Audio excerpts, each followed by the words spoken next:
And then that sixth one is courage. So to be a great leader, to be a great coach, we have to have courage. The reality is in coaching that people come to us because there's something that they want to do differently. Sometimes there's something that's not working.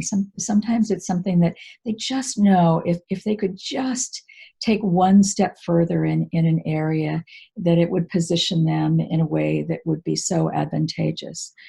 And so they're not looking for a buddy. They're not looking for a friend. They're looking for a coach who's willing to share observations that are hard to see, help them look at blind spots, really step into that space that is going to be particularly helpful to them in their own growth. So I heard you talk about courage there, and I'd like to stay there for just a second. And what I heard you say is the development of courage includes honest feedback so that we can see blind spots. Did I understand that properly? What I said was sharing observations. Okay. Honest feedback. So, when working with a coach, and certainly I know this to be true as a leader as well, we see things with people we're working closely with that are invisible to them, and they matter. And to have the courage to bring that up, to talk about what we're seeing, is a source of potential breakthrough for someone. So you're using the term courage in the sense of, as a coach, be courageous to say what you're noticing. Yeah. So imagine that you have a client who comes to you who wants to have more of that, back to executive presence, wants to have more executive presence.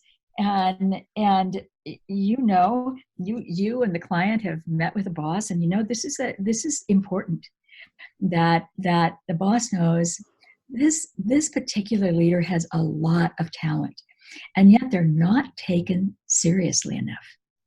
People don't, they don't stop and listen when this individual talks.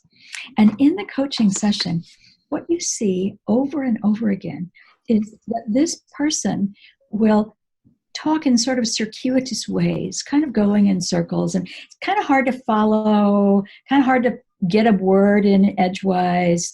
And so to be courageous enough to say, could I stop you for a minute and share what I'm experiencing?